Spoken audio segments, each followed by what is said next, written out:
Welcome to the Mary Dee Show. I'm your host, Mary Dee, here to be your guide as we extract wisdom and life lessons from top CEOs, thought leaders, artists, spiritual luminaries, and wellness experts. My intention is to bring you value in every show that sparks an idea, helps you break a limiting belief, or encourages you to create thoughts that up-level your life so that you can know from the deepest parts of your soul that everything you want is available to you and that abundance is your birthright. In 2018, I healed from breast cancer holistically after surgery without the use of chemotherapy or pharmaceuticals. I love biohacking and plant medicine and exploring spirituality and what it means to be in relationship with spirit so that we can feel whole and complete no matter what life throws at us. My specialty in the business world is strategy and leadership, and my gift to each of you is my ability to listen so that I can help others see themselves. In each episode, I want to sprinkle you with some hope dust, tickle your funny bone, and inspire you to find your inner roar. Get ready to live your most aligned, purposeful, and joy-filled life now, and enjoy the show.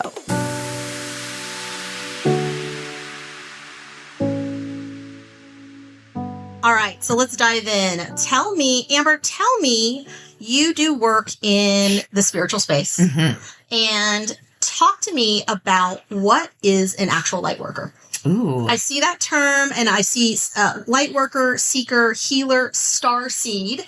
So if those are different, are those different? Let's start with that. Yeah, so they could be different. Okay. But the shortest explanation of a light worker is a soul that's here to bring the light to the planet and to do their good work as the light worker they are. So shine the light to the darkest parts of the world. So light workers are in corporate America. Light workers are CEOs. Light workers are, entrepreneurs. Light workers are stay-at-home moms. You don't necessarily need to be getting paid for spiritual work to be a light worker. And so I actually coach a lot of undercover light workers. I call them the matrix light workers that are, CEOs and corporate executives, and really like allowing them to be the brightest light they can be in their day-to-day matrix jobs and grinds in corporate America, because it's actually the best place for light workers to be, because oftentimes in those spaces, there's a lot of people that are unconscious about their energy or unconscious about the impact that they have the ability to make. But it's so exciting when I get to work with, a corporate exec, a C-suite exec that's like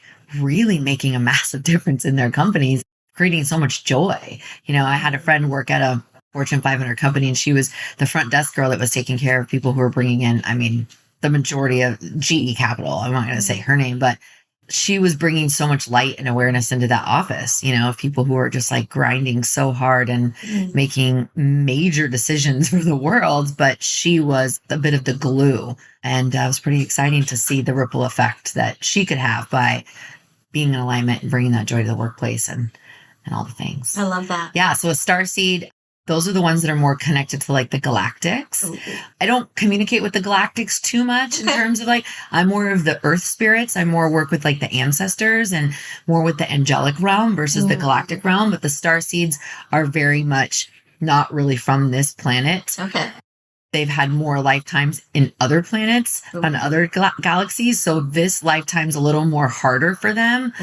They kind of feel the sense of like, I don't belong here. How much longer I got to do this thing?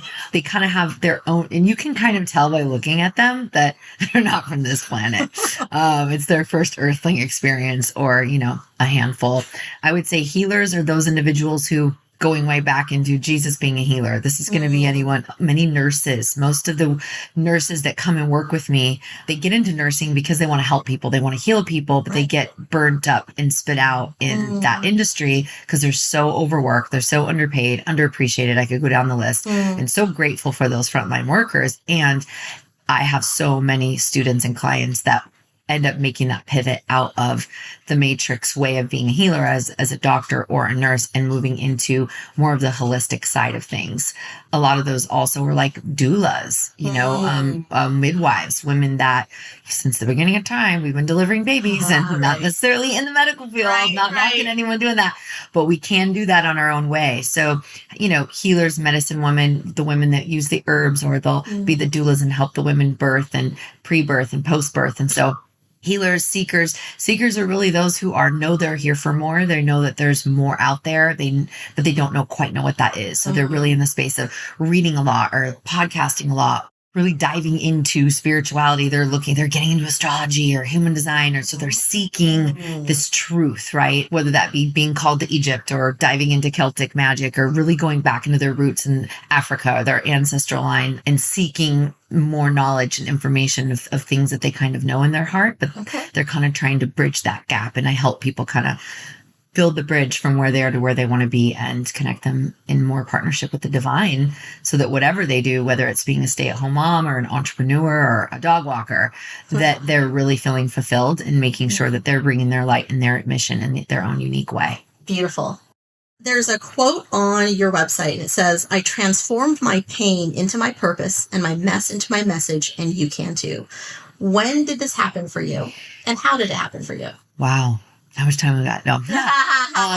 So one of the things I love to share through my teachings and my programs and really just my, my speeches or however spirit is guiding me to help individuals is our mess can be our message and our pain can be our purpose. So I grew up in a mentally, physically, verbally, emotionally abusive home. My mom, doing the best she could, has borderline personality disorder. So she's extremely mentally ill. So that's the cross between borderline personality disorder and is like bipolar and schizophrenic. So I didn't grow up in a home that was consistent, to say the least. My feelings weren't really valid. It was hurry up, get over it. And there was just a lot of abuse in that home. I, of course, found my way to cheerleading so that I could pretend everything was okay and I could cheer other people on and kind of avoid what was going on at home. And I say this all the time, cheerleading really did save my life. I navigated through life with a bit of blinders on, right? And with my dad being an addict, he was sober the last 13 years of his life, and him crossing over and not really having solid foundations and growing up in such abuse, it creates an impact. I find that many of us will overcompensate based upon what we went through, whether it be trying to gain our self-worth. And I say in all the wrong places. And of course, that ended me up in Hollywood and ended me up on my path to being a TV host for 10 years and a red carpet correspondent, interviewing every celebrity from Sandra Bullock to Adam Sandler and anyone in between. And really looking for ways to kind of fill this void in my heart of my enoughness.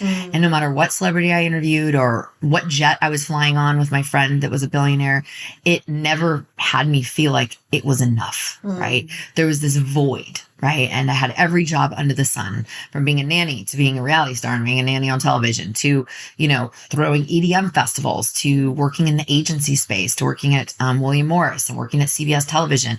It never had me feel like I mattered and I was worthy and my purpose mattered, right? So I went through this really gnarly dark night of the soul. I'll spare you the details, but I basically walked off the set of E! News after my 5th call back and really realized I didn't want to be on television anymore. But I felt so sad because my entire life, that's all I ever wanted. It was like one of those moments where you're like getting the thing that you've wanted your whole life, but you realize now that you don't want it anymore. So you're like, well, who am I?